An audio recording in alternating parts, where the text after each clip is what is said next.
All fronts are still open, and the IDF must be ready for additional rounds of fighting, okay? And the icing on the cake is this right here. Now, a lot of people were wondering why Netanyahu actually is coming to the United States for the 5th time in the first year of Trump's second term. The answer is now abundantly clear.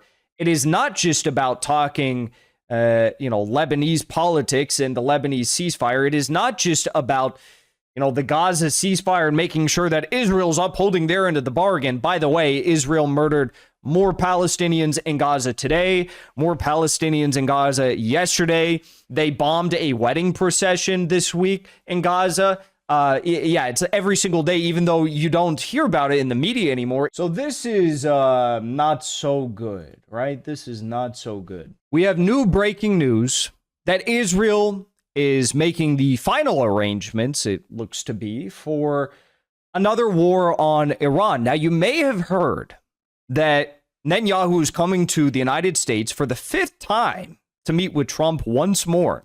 In the first year of his second term, it's a record. Beats all records by a long shot, by the way, in terms of the amount of foreign visits that have been accepted from one nation by a given president within a 12-month period. And in this meeting, apparently, Netanyahu is going to be making some demands. But here's what we have right now. Haaretz is reporting in the Israeli security establishment, they are warning the upcoming confrontation with Iran will be the most difficult yet. Israel takes the threat of ballistic missiles very seriously, which is an existential threat, no less than the nuclear threat, says Eyal Zamir, Israel chief of staff. You understand what they're doing. They're throwing out everything left and right, seeing what sticks to the wall to try and justify a new war on Iran. So, well, you've got the anti-Semitic attack in Australia that Iran orchestrated, and, well, that justifies war on Iran. You've got Iran hypersonic missiles, right? They're beefing up their hypersonic missile capabilities. That justifies a war on Iran. Israel says that they're redeveloping their nuclear program. That justifies a war on Iran.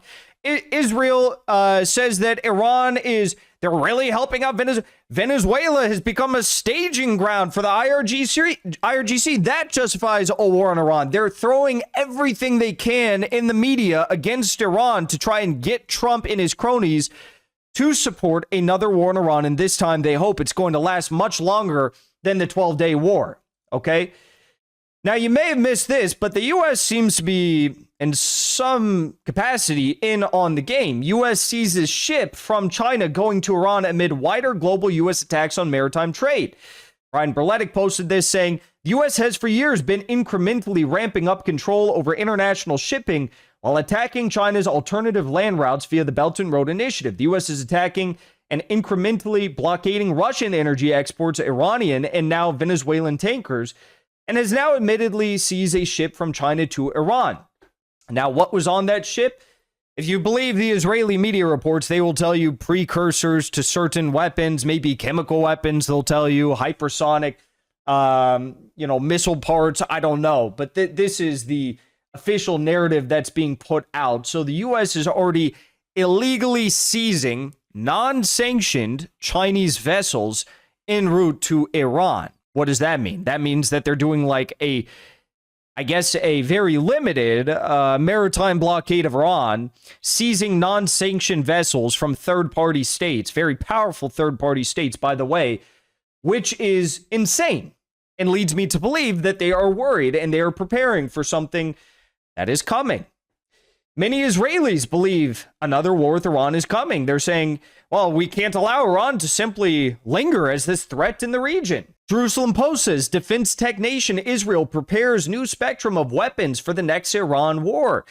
Defense Ministry's Amir Bahram warned that Iran's rapid force buildup in air defense and ballistic missile capabilities driven by its extremist ideology means that all fronts are still open. Israel is working on new technologies for the next potential war with Iran, Defense Ministry Director General Amir Bahram said on Monday. Speaking from the Defense Tech Conference jointly sponsored by the ministry and Tel Aviv University, Bahram warned that Iran's rapid force buildup in air defense and ballistic missile capabilities driven by its extremist ideology means that all fronts are still open, and the IDF must be ready for additional rounds of fighting, okay? And the icing on the cake is this right here. Now, a lot of people were wondering why Netanyahu actually is coming to the United States for the 5th time in the first year of Trump's second term. The answer is now abundantly clear.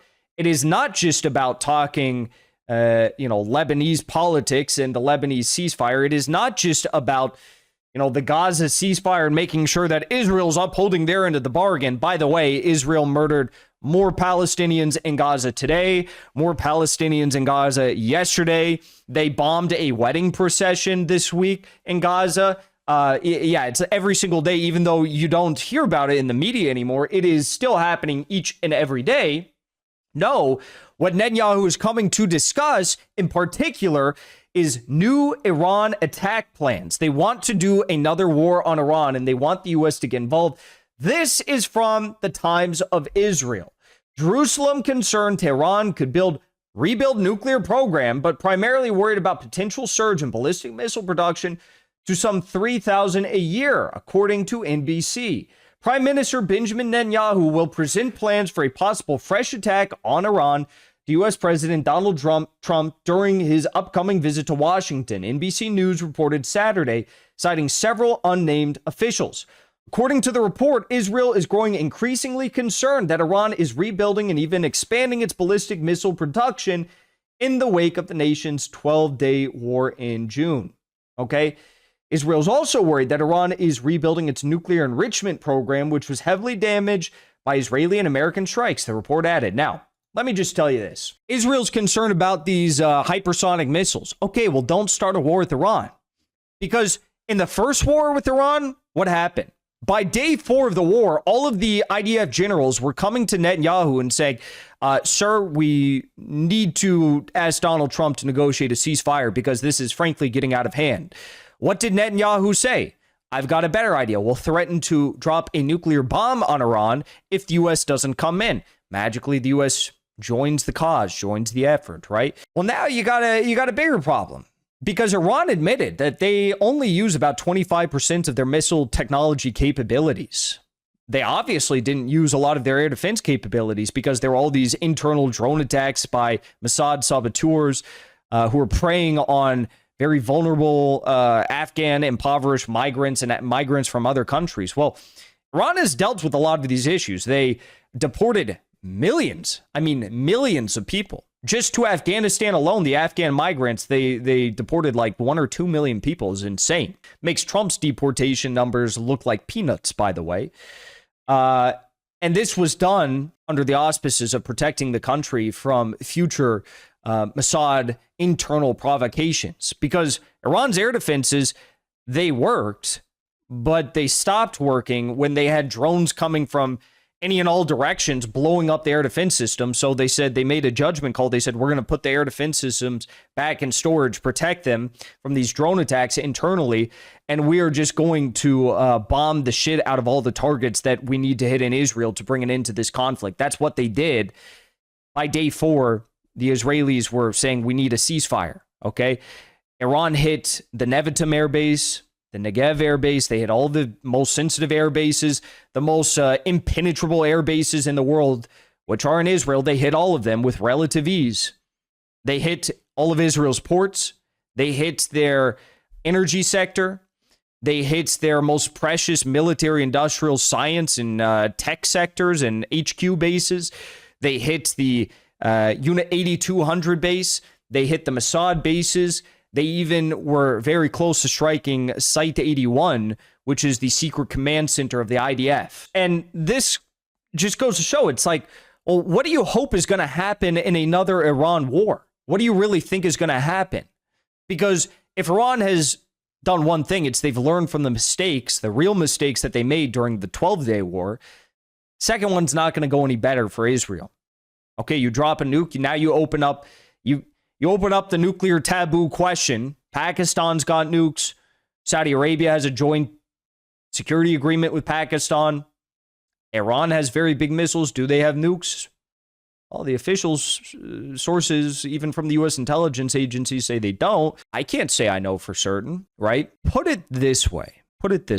Prior to the 12-day war, if Iran wanted to develop a nuke, which there's no indication they did whatsoever. Prior to the 12-day war, if Iran wanted to, I think they could have built a nuke.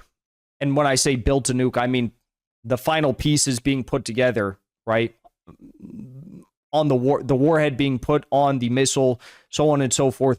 I think they could have done that in a few weeks. That's what most people understand. What Scott Ritter said, and Scott Ritter, when I was talking to him back in like January, I think, of this year, and the truth is, Scott Ritter was a United Nations weapons inspector in Iraq prior to the U.S. invasion of Iraq.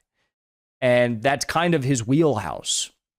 That's what he said. Iran obviously has very close relations with Russia, with North Korea, Pakistan, all nuclear states. Russian former President Dmitry Medvedev, he said as much that, one of these nuclear armed states had made it very clear to Iran in the midst of the 12-day war that they would be open to providing Iran with the nuclear capabilities. So why, if you're Israel, do you want to risk that? Why?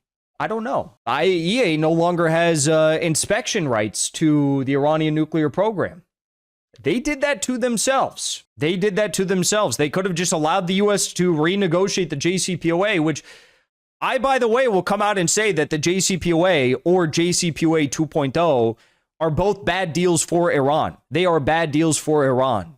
But these Likudniks are so insane that the moderate Zionist position, which is get Iran to agree to the JCPOA, get Iran to agree to the Iran deal, because John Kerry, all these Zionist politicians, they'll all tell you that the Iran deal was an effort to prevent Iran from going the North Korea route, prevent Iran from being able to actually defend its own sovereignty.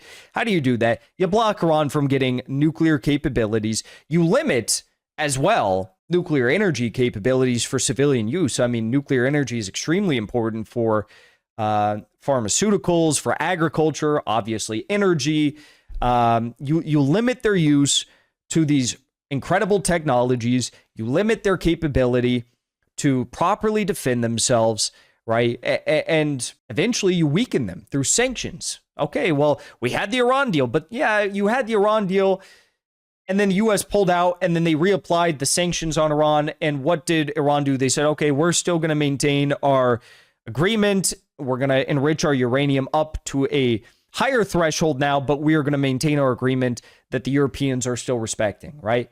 That is how you weaken Iran. No nuclear bomb, no advanced technologies, sanction them. Eventually, you weaken them to the point where you can actually achieve regime change. But for the Likudniks, that was not acceptable. The Likudniks are so insane that they said, we need all-out war. We need regime change today. We need another war. We need Yemen. We need war on Syria. We need war on Iran. We need war on Lebanon. This prolonged conflict of demonic, satanic war criminality will never end until nations have the capability to defend themselves. And I'll just say that it's not a good idea to test out whether Iran can defend themselves. It's not a good idea to test that out, right? Maybe just ponder about it. Maybe just get the U.S. to do the JCPOA again if you're so worried about this. Let's maybe actually not play a very risky game of testing whether Iran can defend itself, because the only way that ends is mutually assured destruction for everyone. Millions of innocent lives, souls being taken, for what? Not a good idea. Not a good idea even for the future of Israel.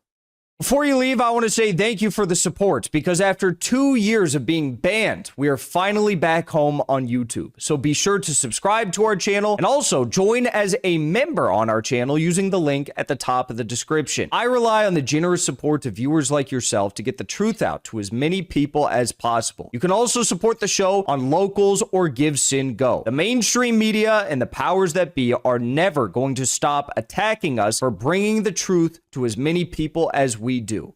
Thank you so much for your support.